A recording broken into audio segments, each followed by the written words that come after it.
नमस्कार, मैं शिवेंद्र मिश्र। मित्रों, आज का विषय हमारा पितृदोष से संबंधित 11 तारीख यानी 11 सितंबर से पितृपक्ष प्रारंभ हो रहे हैं।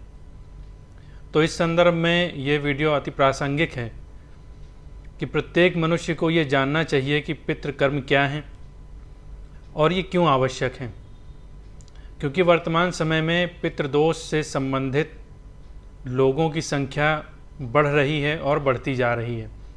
तो इसका एक कारण ये भी है कि पितृकर्म का लोप, अर्थात लोग समय पर पितृकर्म नहीं करते हैं, श्राद्ध आदि का निर्वहन नहीं करते हैं, और इसके साथ में कुछ ऐसे कार्य और भी हैं जो पितृकर्म में निषेध हैं, उनको लोग करते हैं, जिसके कारण से कुंडली में पितृदोष का निर्माण हो जाता है।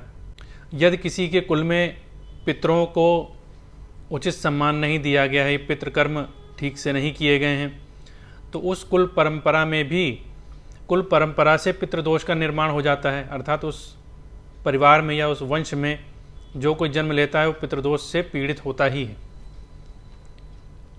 तो मित्रों, आज हम जानेंगे इसी विषय पर कि पितृदोष क्या हैं, इनका प्रभाव क्या है जीवन में, इसका निर्माण कैसे होता है और ऐसा क्या कार्य हम करें कि इन पितृदोषों से हमें मुक्ति मिले और इनके उपाय क्या हैं। तो मित्रों, अधिक आपका समय न लेते हुए आइए शुरू करते हैं, अपने विषय पर बात करते हैं। जीवन में यदि किसी प्रकार का भी अभाव अगर यदि दिखाई दे रहा है और उसका कारण यदि समझ में नहीं आ रहा है, तो एक बार यह अवश्य देखना चाहिए कि कुंडली में कहीं पितृदोषों का निर्माण तो नहीं हुआ। शास्त्रों में कहा भी गया है, देव कार्यादपि सदा पितृ कार्य विशिष्यते, अर्थात देव कार्य से भी अधिक पितृ कार्य की विशिष्टता है। यानी देव कार्य करने में यदि कुछ विलंब हो जाए, यदि कुछ प्रमाद हो जाए तो एक बार क्षम्य है, लेकिन पितृदोषों में बिल्कुल भी प्रमाद नहीं करना चाहिए, बिल्कुल भी उसमें क्षमा प्राप्त नहीं होती है। क्योंकि हमारे पितृ जो पितृलोक में निवास कर रहे हैं, इन्हीं हमारे श्राद्ध आदि में दिए गए पिंडों द्वारा या ब्राह्मणों को दिए गए दान द्वारा या ब्राह्मणों को करवाए गए भोजन के द्वारा हमारे पितृलोक में या जिस योनि में भी उनका जन्म हुआ हो, उस योनि में उनके योनि के अनुसार या पितृलोक में जिस भी रूप में होंगे, उस रूप में उसके अनुसार उन्हें भोजन आदि की व्यवस्था वहाँ पे हो जाती है। लेकिन यदि हम पितृकर्म का लोप कर देते हैं, यानी पितरों को जल नहीं देते, पितरों के नाम से श्राद्ध आदि नहीं करते, ब्राह्मणों को भोजन नहीं करवाते, तो वह पितृ भूख से संतप्त होकर अपने सगे संबंधियों का ही रक्त चूसने लगते हैं। ऐसा गरुड़ पुराण में स्पष्ट रूप से वर्णन है। साथ में वो अपने कुल परंपरा में अपने कुल संबंधियों को शाप दे देते हैं, जिसके कारण से ये कुल परंपरा से जो दोष उत्पन्न हो जाता है, पितृदोष का निर्माण होने लगता है, इसका भी एक प्रमुख कारण यही। तो इस पितृदोष के निर्माण के कारण जीवन में बहुत सी समस्याएं मित्रों होने लगती हैं। वर्तमान समय में 80% से 90% लोग जो वर्तमान जीवन में भौतिक जीवन में संघर्ष करते हुए दिख रहे हैं और सफलता नहीं प्राप्त कर पा रहे हैं, वो प्रायः लोग पितृदोष से पीड़ित, पितृ कार्य का लोप करने के कारण भौतिक जीवन में तमाम समस्याएं उत्पन्न होती हैं। एक तो धन से संबंधित समस्या मित्रों प्रधान है ही, कि व्यक्ति निरंतर दरिद्र होता रहता है, उसके ऊपर कर्ज का बोझ निरंतर लदता रहता है, कर्ज बढ़ता रहता है, कितना भी धन कमाए उन्नति नहीं होती है। वह धन ऐसे मदों में व्यय होता है जहाँ पे उसका कोई अर्थ नहीं निकलता। अर्थात यदि मान लीजिए धन कमा भी रहे हैं, लेकिन यदि पितृ कार्यों में रुचि नहीं है, पितृ कार्यों का लोप किया है, कुंडली में पितृदोष का निर्माण हुआ है, तो वह धन रोग में लगेगा, कर्ज को ख़त्म करने में लगेगा, चोरी हो जाएगा, नष्ट हो जाएगा, गिर जाएगा, उधार आप दे देंगे वो नष्ट हो जाएगा, व्यवसाय में लगाएंगे घाटा आ जाएगा, वो ख़त्म हो जाएगा। अर्थात उस धन से आपको किसी प्रकार का लाभ नहीं मिलेगा। तो आइए देखते हैं कि कुंडली में इसका निर्माण किस प्रकार से होता है। तो मित्रों देखिए, कुंडली में पितरों के कारक सूर्य हैं और नवम भाव है। तो यदि कुंडली में सूर्य छठे स्थान पे या 8वें स्थान पे या 12वें स्थान पे 12वें भाव में हो तो पितृदोष का निर्माण हो जाता है। यदि साथ में सूर्य 6, 8, 12वें भाव में हो, उसके साथ साथ सूर्य पर राहु या शनि या केतु आदि की दृष्टि हो तो भी पितृदोष का निर्माण हो जाता है। सूर्य कुंडली में बलवान न हो, पीड़ित हों, दुष्ट ग्रहों से, शनि राहु आदि ग्रहों से पीड़ित हों तो पितृदोष का निर्माण कुंडली में हो जाता है। यदि नवम भाव पीड़ित हो, अर्थात यानी 9वें भाव पर शनि राहु आदि की दृष्टि हो या 9वें भाव में शनि राहु आदि ग्रह स्वयं उपस्थित हों तो भी पितृदोष का निर्माण हो जाता है। यदि चंद्रमा पीड़ित हों कुंडली में शनि राहु आदि से या चंद्रमा पीड़ित हैं तो भी पितृदोष का निर्माण कुंडली में हो जाता है। तो मित्रों, पितृदोष का निर्माण कुंडली में हुआ है, इसको हम व्यवहारिक जीवन में किस प्रकार समझें? तो कुछ लक्षण होते हैं जिनके माध्यम से ये जाना जा सकता है कि कुंडली में पितृदोष का निर्माण भी हो सकता है, इसके कारण भी जीवन में समस्याएं आ सकती हैं। तो इसके प्रमुख लक्षणों में एक ये है संततिहीनता। किसी को संतान होने में समस्या आ रही है या संतान उत्पन्न होती हैं तो उनमें किसी विशेष प्रकार की समस्या या बीमारी उत्पन्न हो जाती है, या फिर संतान हैं लेकिन वो अपने हाथ में नहीं है, संतान भटक रही है, गलत संगत में फंस गए हैं, गलत कार्य करने लगे हैं, तो समझना चाहिए कि कुंडली में पितृदोष का प्रभाव हो सकता है। इसके साथ में व्यवसाय में निरंतर घाटा आ रहा है, पैसा आप खूब कमा रहे हैं, नौकरी में हैं या व्यवसाय में हैं, पैसा आपका पास खूब आ रहा है, कई मदों से आ रहा है, लेकिन एक कहते हैं कि बरकत नहीं है। पैसा तो खूब कमाते हैं लेकिन पैसा रोग में चला जाता है, पैसा लोग उधार ले जाते हैं, संतान खराब निकल गई हैं, जुए में उड़ा रहे हैं, शराब में उड़ा रहे हैं, जहाँ भी पैसा लगा देते हैं पैसा निकलने की कोई उम्मीद नहीं दिखती। तो ये पितृदोष का एक संकेत होता है, पितृदोष का प्रभाव जीवन में या कुंडली में हो सकता है। इसके साथ में यदि रोग घेरे रहता है, कुंडली में ऐसा निर्माण हुआ है या घर में ऐसी परिस्थितियां बनी हुई हैं कि एक के बाद एक कोई ना कोई बीमार बना रहता है, एक व्यक्ति ठीक होता है तो दूसरा बीमार हो जाता है, दूसरा ठीक होता है तो तीसरा बीमार हो जाता है, अगर ऐसी समस्याएं हैं तो निश्चित रूप से मान लीजिए कुंडली में पितृदोष का निर्माण हुआ है। इसके साथ में यदि घर में माहौल ठीक नहीं रहता, वही परिवार है, वही लोग हैं, जब घर से बाहर निकलते हैं तो बड़ा मेल जोल रहता है, बड़ा प्रेम रहता है, लेकिन जब घर पहुंचते हैं वापस तो फिर ऐसा हो जाता है कि जैसे मानो आपस में मनमुटाव हो, कोई एक दूसरे को देखना नहीं चाहता, मन में भारीपन बना रहता है, ऐसा लगता है कि किसी से बात न करें, हमेशा चिड़चिड़ापन बना रहता है।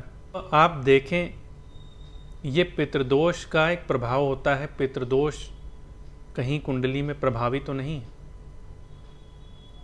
इसके साथ में यदि अचानक बीमारियां हो जाती हैं, और ऐसी बीमारियां होती हैं कि उनका कोई कारण पकड़ में नहीं आता या कोई कारण समझ में नहीं आता, डॉक्टर को आप दिखाएंगे तो डॉक्टर या वैद्य कहेगा कि आपको तो कोई बीमारी ही नहीं है, और व्यक्ति दर्द के मारे मरा जा रहा है। तो ऐसी ऐसी बीमारियां, ऐसी अजीब अजीब बीमारियां उत्पन्न होती हैं कि व्यक्ति समझ नहीं पाता। तो निश्चित रूप से देखना चाहिए कि कुंडली में कहीं पितृदोष का निर्माण तो नहीं हुआ है।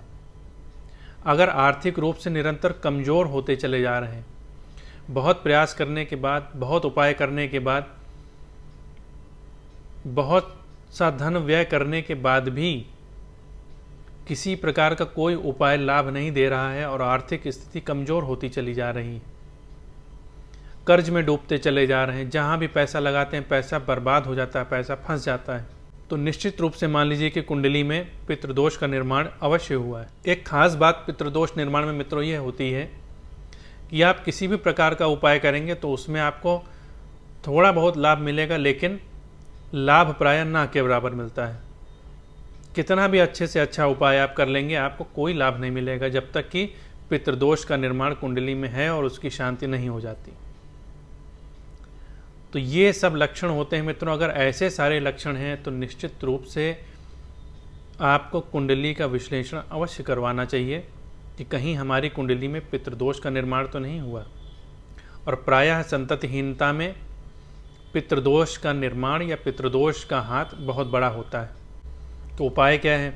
तो उपाय, पितृदोष से बचने के उपाय सर्वप्रथम तो यही है कि श्राद्ध कर्म बहुत श्रद्धा से और विधि विधान पूर्वक जितनी अपनी क्षमता हो उस अनुसार से करना चाहिए। वित्त शाठ नहीं करना चाहिए। वित्त शाठ होता है मतलब कंजूसी। तो जितनी अपनी क्षमता हो, यदि हमारी क्षमता अपने ऊपर 1000 रुपये खर्च करने की है तो कम से कम हम पितृकर्म में उससे नीचे न जाएं, क्योंकि पितृकर्म में, श्राद्ध आदि में ब्राह्मणों के शरीर के माध्यम से ही देवता और पितृ आदि पूजा ग्रहण करते हैं। तो ब्राह्मणों की सेवा करना, उनका सत्कार करना, अधिक से अधिक जितना हो सके उनको दक्षिणा देना, दान करना, उनकी सेवा करने से लाभ अवश्य मिलता है। तो पहला नियम यह कि श्राद्ध अवश्य करना है, कम से कम पितृपक्ष में तो श्राद्ध अवश्य करना है। तो एक तो ये नियम, एक तो ये उपाय हो गया। दूसरा उपाय ये है कि प्रत्येक अमावस्या को, यानी हर महीने में एक अमावस्या होती है, तो प्रत्येक अमावस्या को ब्राह्मण को भोजन कराएं, उसको दक्षिणा आदि दें। तो ब्राह्मण को भोजन कराने से, उनको दक्षिणा देने से, उनको प्रसन्न करने से पितरों की प्रसन्नता प्राप्त होगी। अपने पितरों के निमित्त उनको भोजन कराएं। यदि भोजन कराने की सुविधा नहीं, उपलब्ध नहीं है, घर में नहीं करवा सकते हैं, तो आमान्य उनको निकाल के देते हैं। आमान्य का मतलब होता है कि सीधा, यानी आटा है, चावल है, दाल है, शाक है, सब्जियां हैं, ये सारी चीज़ें आप उनको निकाल के दे सकते हैं, उससे भी हो जाता है। तो प्रत्येक अमावस्या को आप ब्राह्मण भोजन कराएं या आमान्य निकाल के दें। देखिए, पितरों की प्रसन्नता अति आवश्यक है, क्योंकि मांगलिक कार्य आप करेंगे और पितरों की प्रसन्नता नहीं होगी तो बार बार मांगलिक कार्यों में भी बाधाएं पड़ती हैं। आप मांगलिक कार्य करेंगे, कोई भी मंगल कार्य आपके घर में शुरू होगा तो वहाँ बाधा पहले पड़ जाएगी। तो ये भी एक लक्षण है, इसको भी ध्यान में रखेंगे। 2 उपाय हमने आपको बता दिए। तीसरा उपाय ये है कि गाय की सेवा करना। गाय की सेवा करना बहुत बड़ा उपाय, बहुत अच्छा उपाय है। प्रतिदिन गाय के लिए एक रोटी निकालें और अपने हाथ से गाय को एक रोटी खिलाएं, तो उससे पितृदोषों का शमन होता है। पितृदोष जो कुंडली में प्रबल हैं, जो आपकी कुंडली में समस्या उत्पन्न कर रहे हैं, उनका निवारण होता है। तो गाय की सेवा करना बहुत उत्तम पक्ष होता है कि गाय की सेवा प्रत्येक मनुष्य को प्रतिदिन करनी चाहिए। घर में गाय के लिए गौग्रास अवश्य निकालना चाहिए, और जिनकी कुंडली में ज़्यादा समस्या है उनको अपने हाथ से गाय को खिलाना चाहिए, उससे विशेष रूप से लाभ मिलता है। यदि इतने उपाय करने के बाद भी, देखिए, शॉर्टकट नहीं अपनाना चाहिए। जो आपके विहित कर्म हैं वो आपको करने पड़ेंगे। अगर उसके बाद भी आपको लाभ नहीं मिलता है या पितृदोष की शांति या निवृत्ति नहीं होती है, तो जो पीछे हम 3 उपाय बता दिए हैं आपको, वो तो आपको करने ही करने हैं। उसके साथ में श्रीमद् भागवत महापुराण का सप्ताह पारायण यदि आप पितृपक्ष में करवाते हैं तो पितरों की मुक्ति अवश्य हो जाती है। यदि किसी की अकाल मृत्यु हुई हो, मतलब ऐसे पितर भी हो सकते हैं कि किसी की अकाल मृत्यु, दुर्घटना आदि में मृत्यु हो गई हो, या शस्त्र आदि लगने से मृत्यु हो गई हो, या किसी भी प्रकार से अकाल मृत्यु हुई हो, तो ऐसे व्यक्तियों का मुक्ति होती है वो बहुत शीघ्र नहीं होती है, बहुत कष्ट में होती है। वो निरंतर कष्ट देते रहते हैं अपने कुल वालों को, अपने वंश वालों को। तो यदि किसी के यहाँ अकाल मृत्यु हो रही हो या अकाल मृत्यु कई हुई हो, तो उनको श्रीमद् भागवत महापुराण का सप्ताह पारायण पितृपक्ष में अवश्य करवाना चाहिए। किसी भी प्रकार के अतृप्त पितृ हों, जिनकी तृप्ति न हो रही हो, गया भी कर लिया, श्राद्ध भी करते हैं, गया भी करवा लिया, गौ सेवा भी कर रहे हैं, ब्राह्मण सेवा भी कर रहे हैं, लेकिन उसके बाद भी पितृदोषों से मुक्ति नहीं मिल रही है, तो श्रीमद् भागवत महापुराण का अनुष्ठान अवश्य करें। निश्चित रूप से पितृदोष, किसी भी प्रकार का पितृदोष हो, उससे मुक्ति मिल जाती है। तो मित्रों, ये उपाय जो हमने आपको बताए हैं, ये बहुत ही अनुभूत उपाय हैं, बहुत सरल उपाय हैं और बार बार के किए हुए उपाय हैं। मतलब ये सब उपाय ऐसे हैं कि लोग इनको कर रहे हैं और निरंतर लाभ उठा रहे हैं। तो इनको आप भी करें और लाभ उठाएं। पितृपक्ष में ये हमारा आज का वीडियो है मित्रों। अभी इसी सीरीज़ में 2 वीडियो और रहेंगे, जिसमें एक वीडियो में हम आपको बताएंगे कि वो सारी बातें जो पितृपक्ष में अवश्य करनी चाहिए, इससे पितरों को बहुत प्रसन्नता मिलती है। और साथ में एक वीडियो और भी रहेगा जिसमें हम आपको वो बातें बताएंगे जो बिल्कुल भी पितृपक्ष में नहीं करनी चाहिए। ऐसा करने से कुंडली में पितृदोष का निर्माण हो सकता है, पितृ कुपित हो सकते हैं। तो मित्रों, बने रहिएगा हमारे साथ, हमारे वीडियो में, हमारी श्रृंखला में। आज का वीडियो अगर हमारा आपको पसंद आया हो, जानकारी से भरा हुआ लगा हो, तो हमारे वीडियो को लाइक करें, कमेंट करें, वीडियो शेयर करना बिल्कुल ना भूलें। मित्रों, पितृपक्ष का प्रारंभ हो रहा है, इसको अधिक से अधिक शेयर करें जिससे ज़्यादा से ज़्यादा लोग इसका लाभ उठा सकें। पितृपक्ष में जो नित्य पितर हैं, भगवान सब पर कृपा करें, सबके पितरों को शांति मिले, सबके पितृ सब पर प्रसन्न रहें। इसी आशा के साथ मित्रों, मिलते हैं आप सबसे अपने इसी वीडियो की अगली श्रृंखला में। तब तक के लिए जय श्री राम।